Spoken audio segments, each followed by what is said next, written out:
Bonsoir à tous. Aujourd'hui, je vais préparer une petite vidéo sur la modélisation d'un pan à poutre. Le travail sera divisé en deux parties. Une partie sur la modélisation, une deuxième partie sur le chargement et la génération des combinaisons de charges selon etc. Donc, je vais commencer par la modélisation et je vais travailler dans les zones de leur espace étude d'une carte. Puisque je vais modéliser euh, une structure en 3D. La première étape, bien sûr, toujours, c'est la définition des lignes de construction. Euh, des lignes de construction pour le tablier, ainsi que pour les différentes positions des poutres. Dans ce cas-là, on va traiter le cas d'un pan à poutre avec des poutres rectangulaires. Donc, définition des axes, et par rapport à X, c'est la coupe transversale de la poutre, du pan. Je vais avoir un seul espacement de 9,5. Déjà, la largeur totale du pan, du tablier par le. Et par rapport à 0, la première poutre commence à partir de 67 cm. Et à partir de 67 cm, un espacement de 1,36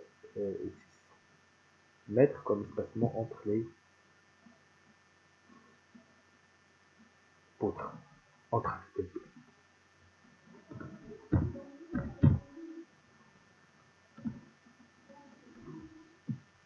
0,67 plus 1,36. Ça fait 2,03. Ou bien directement à partir de 0,67, je vais ajouter un espacement de 1,36.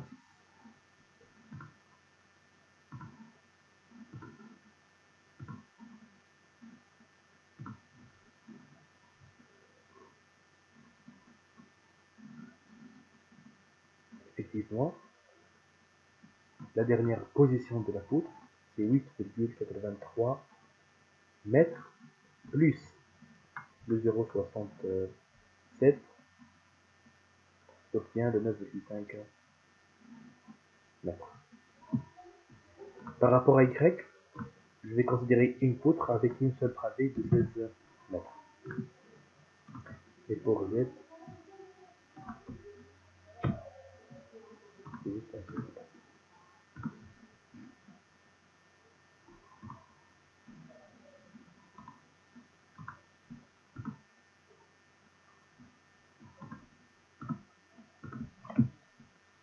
Voilà. Donc, je vais commencer par les poutres. Les poutres sont des poutres rectangulaires de section 50 cm comme largeur et 1 mètre comme hauteur. Donc d'abord, c'est une poutre en béton armé. Dans la section, je vais définir une nouvelle section. Je vais nommer la poutre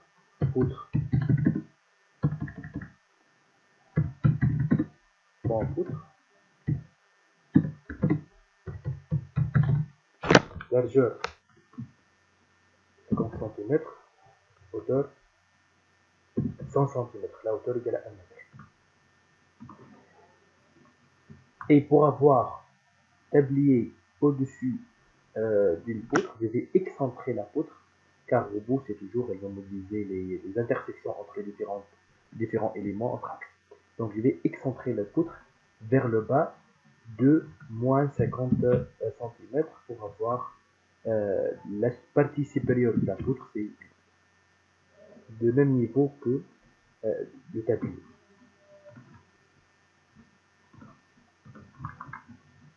La première poutre, regardez ici, donc la partie supérieure de la poutre, c'est sur le même niveau que le tablier, la deuxième poutre, troisième poutre, comme je peux copier ça, mais ok, je peux tracer les différentes poutres.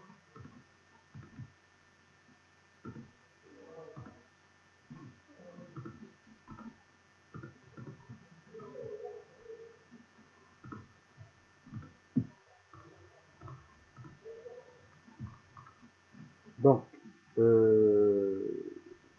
cette poutre avec 6 espacements, je vais ajouter maintenant le tablier. Donc, je peux travailler avec le polyline ou bien, puisque le tablier dans la géométrie est rectangulaire, je vais utiliser directement un rectangle avec un tablier.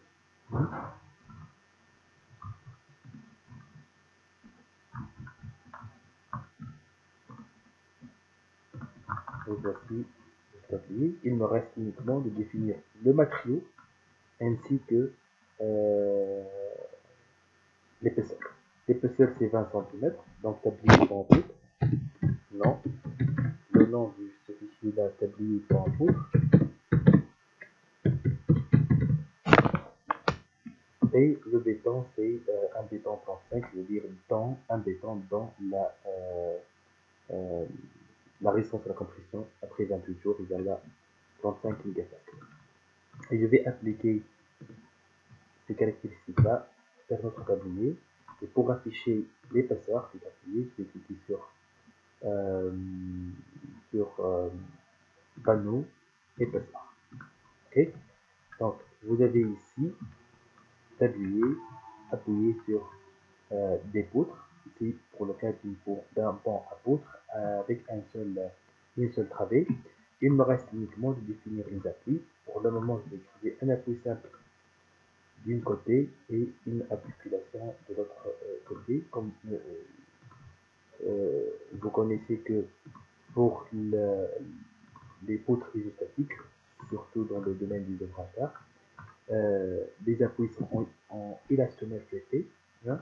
Donc la natte pour laisser la liberté pour la poutre de se déplacer par rapport à l'axe X en cas de freinage ou bien en cas de déformation par retrait ou bien en cas de une variation du gradient de température pour éviter les situations supplémentaires pour la poutre. Dans ce cas-là, je vais libérer les déplacements par rapport à X longitudinalement pour euh, éviter l'effet des différentes charges horizontales sur la stabilité de votre ouvrage. Donc, voici un modèle simple pour un pont en poutre avec une seule travée, dont la longueur de la travée égale 16 mètres, avec 7 poutres et 6 espacements, espacés de 1,36 mètres. La prochaine fois, je vais vous montrer l'application, comment on va appliquer les différentes charges permanentes et exploitation.